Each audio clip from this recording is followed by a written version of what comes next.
The phone screen glowed in the dark, casting a pale light across Eli's face as he swiped through profiles, heart pounding like it always did when he opened the app.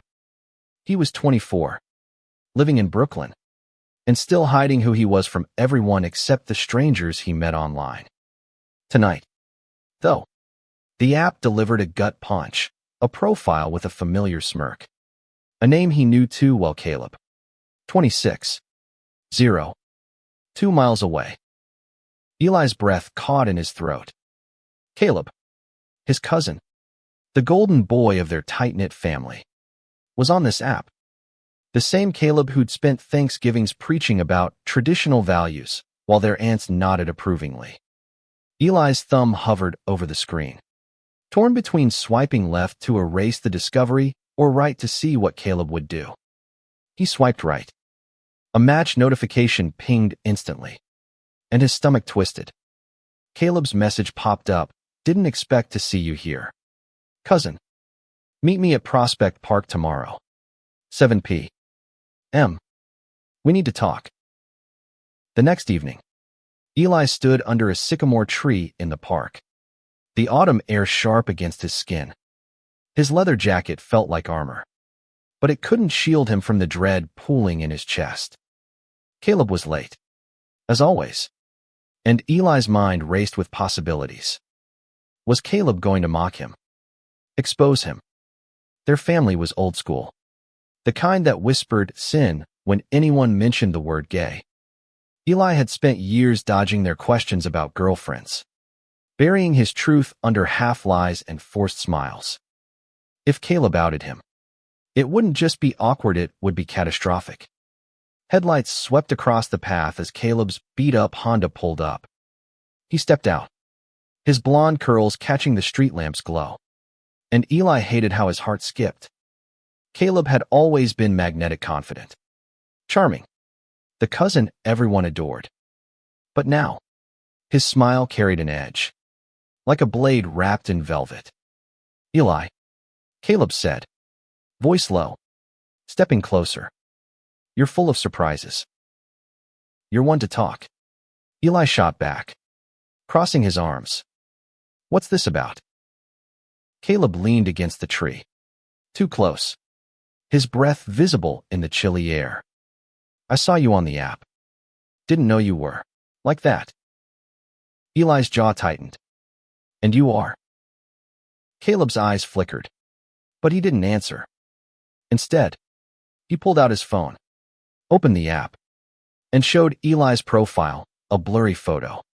No face, just a torso in a tight shirt. Discreet guy? Looking for same. "This is you, right? I recognize that stupid tattoo on your wrist." Eli's hand instinctively covered the small crescent moon inked on his skin. "What do you want?" "Caleb, I want to keep this between us," Caleb said, his voice dropping to a whisper. "But you've got to do something for me first." Eli's pulse spiked. "What?" Caleb's gaze lingered on Eli's lips. And for a moment, the park, the city, the world fell away. "Kiss me," Caleb said, almost too soft to hear. "Just once. Then I'll delete the app, and no one ever has to know." Eli laughed, sharp and bitter. "You're blackmailing me for a kiss. Are you serious?" Caleb didn't flinch. "Dead serious. You don't. And I tell Aunt Mara. You know how she gets." Eli's mind reeled. Aunt Mara, their family's matriarch, would drag him to church, call a family meeting, maybe even kick him out of her will. But kissing Caleb, that was a different kind of danger. Caleb, who'd always been untouchable, the cousin who'd teased him mercilessly growing up, who'd once pushed him into a lake just to laugh. Yet here he was, inches away, his eyes betraying something softer, something desperate. "Why?" Eli asked, voice cracking. "Why a kiss?" Caleb looked away, his jaw tight. "Maybe I'm curious. Maybe I've always been." The confession hit Eli like a tidal wave. Caleb, curious about him. It didn't make sense. But the way Caleb's fingers twitched, the way his breath hitched, told Eli this wasn't just a game. Still, the threat hung heavy. Eli could walk away, call Caleb's bluff. But what if he wasn't bluffing? What if this was the price of keeping his secret? Fine, Eli said, stepping closer, his heart hammering. One kiss. Then you delete the app, and we never speak of this again. Caleb nodded, his eyes wide, almost vulnerable. Eli leaned in, their lips brushing. And for a moment, it wasn't about blackmail or fear. It was warm, electric, and terrifyingly right. When they pulled apart, Caleb's cheeks were flushed, and Eli's world felt like it had tilted off its axis. You got what you wanted, Eli said, voice hoarse. Now delete it. Caleb fumbled with his phone, his hands shaking. But he didn't open the app. Instead, he looked at Eli, his expression unreadable. What if I don't want to? Eli froze, the park's quiet hum fading into a dull roar in his ears. Caleb's words hung between them, reckless and raw. What if I don't want to? The kiss lingered on Eli's lips, a dangerous warmth that clashed with the cold betrayal of Caleb's hesitation. He took a step back, the gravel crunching under his boots, his mind screaming to run while his heart begged for answers. What the hell does that mean? Eli demanded, his voice sharper than he intended. You said one kiss, and you'd delete it. That was the deal. Caleb ran a hand through his curls, his confidence cracking. I know what I said, Eli. But that wasn't just a kiss, was it? Eli's chest tightened. He wanted to deny it, to say it was nothing, just a transaction to keep his secret safe. But the way Caleb's eyes searched his, the way his own pulse hadn't slowed, betrayed the truth.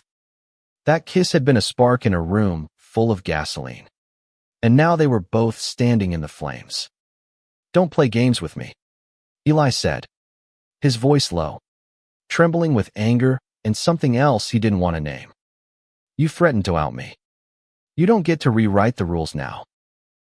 Caleb stepped forward, closing the gap Eli had made. I'm not playing games. I've been hiding, too. Okay. You think you're the only one scared of what Aunt Mara would say, what the whole family would do. Eli blinked, the words sinking in like stones. Caleb. Hiding. The cousin who'd always seemed so sure of himself, who'd charmed every family gathering with his easy grin and quick wit. It didn't add up. Then why the threat? Eli asked. Why not just talk to me? Because I didn't know how. Caleb's voice cracked, and he looked away, his hands balling into fists. I saw you on that app, and it messed me up. I've been trying to figure this out for years. Eli, seeing you there, it made it real. Too real. Eli's anger softened, but only slightly. He wanted to believe Caleb, to trust the vulnerability in his eyes. But the threat still stung. So, what? You thought blackmailing me into a kiss would make it easier? Caleb laughed. A hollow sound. Stupid. Right. I panicked. I thought, maybe if I could feel something, anything, I'd know what to do next. Eli's heart ached at the confession, but he couldn't let himself fall into whatever this was. Not yet. You don't get to use me to figure yourself out, he said, his voice steady now. Delete the app, Caleb, or I walk away, and you can tell whoever you want. I'm done being scared. Caleb's face fell, but he nodded. He pulled out his phone, opened the app, and with a few taps, deleted his profile. The screen went dark, and he held it up for Eli to see. Done. I'm sorry, Eli. I didn't mean to hurt you. Eli wanted to believe him, but trust was a fragile thing, and Caleb had already cracked it. "I need time," Eli said, turning to leave. "Don't follow me." He walked away, the park's shadows swallowing him as Caleb's voice called softly. "Eli." Wait, but Eli didn't stop. He couldn't. Not when his heart was still racing from the kiss. Not when Caleb's words had stirred something he buried deep. The next few days were a blur. Eli threw himself into his job at a small bookstore in Williamsburg, restocking shelves and dodging texts from Caleb. But every quiet moment brought back the memory of that kiss. The way Caleb's breath had hitched. The way his own body had betrayed him with want. He hated it. He hated Caleb for making him feel this way, for turning his carefully guarded secret into a tangled mess of desire and fear. On Saturday, Eli's phone buzzed with a new message. Not from Caleb, but from his best friend. "Mia, family dinner at Aunt Mara's tomorrow. You coming?" Eli groaned. The last thing he needed was to face Caleb across a table full of relatives, all oblivious to the storm brewing between them. But skipping would raise questions, and questions were dangerous. He went. Of course. Because that's what Eli did, kept up appearances. Played the good nephew. Aunt Mara's brownstone in Queens smelled like roasted chicken and judgment. As always, Caleb was already there, laughing with their cousins, his charm dialed up to 11. But when their eyes met, something flickered: guilt. Maybe. Or longing. Eli couldn't tell. Dinner was torture. Every time Caleb spoke, Eli's skin prickled, hyper-aware of his cousin's presence. When Aunt Mara asked Caleb about his dating life, Eli nearly choked on his mashed potatoes. Caleb's answer was vague, a deflection about being too busy with work. But his glance at Eli said more than words ever could. After dinner, Eli slipped out to the backyard, needing air. The city lights glittered in the distance, and he leaned against the fence, trying to steady his thoughts. Footsteps crunched behind him, and he knew it was Caleb before he even turned. "We need to talk," Caleb said, his voice soft but urgent. Eli didn't turn around. "You said enough in the park." "I was an idiot," Caleb admitted, stepping closer. "I shouldn't have threatened you. I've been in love with you for years, Eli, and I didn't know how to deal with it." The words hit like a thunderbolt. Eli spun around, his heart in his throat. "What did you just say?" Caleb's eyes were steady, unguarded. "I love you. That's why I freaked out. That's why I did something so stupid." Eli's world tilted again, and this time, he wasn't sure he could find his balance. Eli's breath caught, the backyard fading into a haze as Caleb's confession echoed in his ears. "I love you." 3 words, heavy with years of unspoken truth, hung between them like a fragile thread. Eli wanted to grab it, to pull Caleb close and see if that kiss in the park could be more. But fear clawed at him, anchoring him to the spot. "You can't just say that," Eli whispered, his voice raw. "Not after what you did." Caleb's face crumpled, but he didn't back down. "I know I messed up. I was scared, Eli. Scared of what this means. Scared of losing you. Scared of what our family would do if they knew." Eli laughed, a bitter edge to it. "You think I'm not scared? I've been hiding my whole life. Caleb, you don't get to waltz in and make it harder." "I'm not trying to," Caleb said, stepping closer, his voice trembling. "I've spent years pretending, telling myself it was just a phase, that I could be the person they all expect. But seeing you on that app, it broke something in me. I couldn't pretend anymore."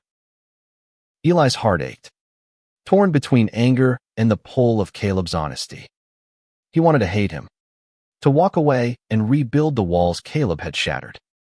But the memory of that kiss, the way Caleb's eyes softened now, made it impossible to turn away completely. "Then why the threat?" Eli asked, his voice quieter now. Why not just tell me how you felt? Caleb looked down, his hands shoved deep in his pockets. Because I'm a coward. I thought if I could control it, make it a game, I wouldn't have to admit how much I wanted you. How much I've always wanted you. The air felt too thick, too charged. Eli's mind flashed back to childhood summers. Caleb's teasing grin as they raced bikes through the neighborhood. The way he'd always linger a little too long when they wrestled in the grass. Had it always been there? This undercurrent of something more. Eli hadn't seen it then. But now, it was undeniable. We can't do this, Eli said, more to himself than to Caleb. You're my cousin. Our family. I know. Caleb interrupted, his voice urgent. I know it's messy. But does it have to be wrong? We're not hurting anyone. Eli's chest tightened. He wanted to argue, to list all the reasons this was impossible family. Shame. The weight of their shared history. But Caleb's eyes, wide and pleading, held him captive. For the first time, Eli saw the boy behind the charm. The one who'd been hiding just as long as he had. I need to think, Eli said finally, turning back to the fence. Just give me space. Caleb nodded, his shoulders slumping. I'll wait. As long as it takes. The next week was agony. Eli avoided Caleb's texts, ignored his calls, but the confession played on a loop in his mind. He threw himself into work, reorganizing the bookstore's shelves until his hands ached. But nothing could drown out the truth. He felt something for Caleb, too. Something that went beyond family, beyond reason. It terrified him, but it was there, undeniable and alive. Mia noticed the change in him. Over coffee at a cramped cafe in Williamsburg, she leaned forward, her dark eyes narrowing. Spill it. Eli, you've been a ghost all week. Eli hesitated, then told her everything the app. The kiss. Caleb's confession. Mia listened, her face unreadable, until he finished. Wow, she said, stirring her latte. That's a lot. Tell me I'm crazy, Eli said, desperate for clarity. Tell me to run. Mia sighed. You're not crazy. You're human. And it sounds like Caleb is, too. But you've got to figure out what you want. Not what your family expects. Or what Caleb wants. Her words stuck with Eli, a lifeline in the chaos. That night, he sat on his apartment's fire escape, the city sprawling below, and let himself imagine a world where he and Caleb could be something more. It felt impossible, but the ache in his chest told him it wasn't. He texted Caleb, meet me at the bookstore tomorrow. 8 p.m. We need to talk. The bookstore was quiet when Caleb arrived, the shelves casting long shadows under the dim lights. Eli stood behind the counter, his hands gripping the edge like it was the only thing keeping him grounded. Caleb looked nervous, his usual swagger gone, replaced by a quiet hope that made Eli's heart twist. I've been thinking, Eli started, his voice steady despite the storm inside. About you. About us.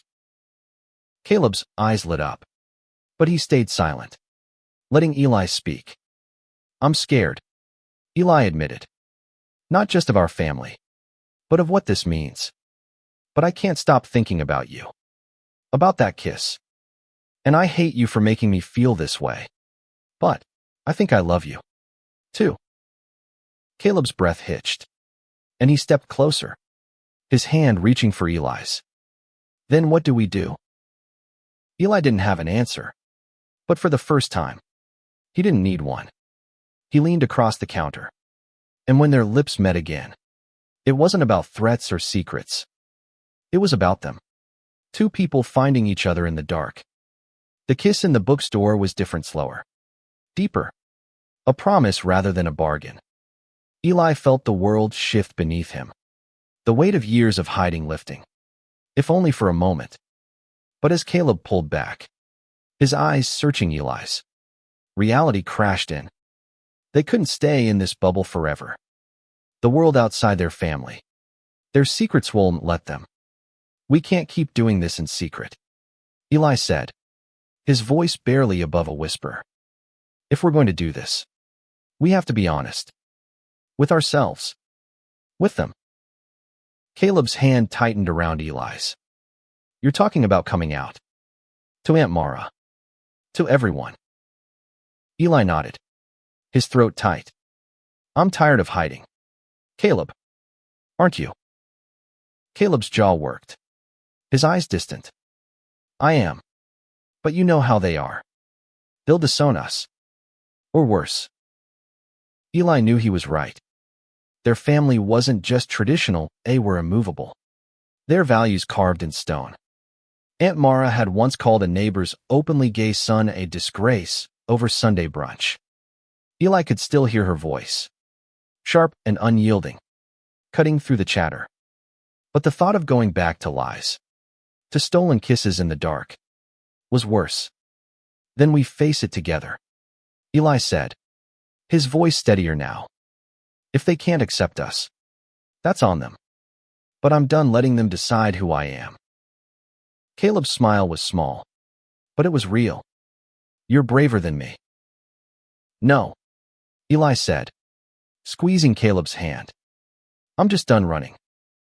They spent the next week planning, stealing moments between Eli's shifts at the bookstore and Caleb's late nights at his graphic design job. They met in coffee shops, on park benches, anywhere they could talk without prying eyes. Each conversation peeled back layers of fear, revealing the depth of what they felt. Caleb told Eli about the years he'd spent denying his feelings, dating women to keep up appearances, hating himself for wanting what he couldn't have. Eli shared his own story nights spent staring at the ceiling, wondering if he'd ever be free to love who he wanted. The day of the family dinner arrived, a monthly ritual at Aunt Mara's. Eli's stomach churned as they walked up the brownstone steps, Caleb's hand brushing his for a fleeting moment of courage. Inside, the air was thick with the smell of pot roast and the weight of expectation. Their cousins laughed. Their uncles argued about politics, and Aunt Mara presided over it all like a queen. Eli caught Caleb's eye across the table, a silent question passing between them. Are we really doing this? Caleb's nod was subtle, but it was enough. After dessert, as the family lingered over coffee, Eli stood, his heart pounding so loud he was sure everyone could hear it. I have something to say, he began, his voice shaking but clear. All eyes turned to him, and he felt Caleb's presence beside him, steady and warm. I'm gay, Eli said, the words spilling out like a dam breaking. And I'm in love with Caleb. The room went silent, a suffocating kind of quiet. Aunt Mara's face froze, her coffee cup suspended midair. Eli's uncle coughed, and one of their cousins let out a nervous laugh. Then Aunt Mara spoke, her voice cold. Is this a joke? No, Caleb said, standing now, his hand finding Eli's. It's not. I love him, too. The explosion that followed was everything they'd feared. Aunt Mara's voice rose, sharp and accusing, words like sin and shame cutting deep. Their cousins stared, some shocked, others uncomfortable. Eli's uncle slammed his fist on the table, demanding they stop this nonsense. But through it all, Eli held Caleb's hand, anchoring himself to the one thing that felt right. They left that night, the door slamming behind them, Aunt Mara's final words ringing in their ears. You're no family of mine. The city swallowed them as they walked, hand in hand, the weight of loss heavy but not crushing. They had each other, and for the first time, that felt like enough. In the weeks that followed, they built a new kind of life. Mia became their fiercest ally, hosting them for late-night talks and bad reality TV marathons. They found a community in Brooklyn. Friends who didn't care about their last names or their shared history, only that they loved each other. The pain of their family's rejection lingered, but it didn't define them. One evening, under the same sycamore tree in Prospect Park where it all began, Caleb pulled Eli close. "We made it," he whispered, his breath warm against Eli's ear. Eli smiled, the city lights reflecting in his eyes. "Yeah," he said, "we did." They kissed, not out of fear or obligation, but because they could, because they were free.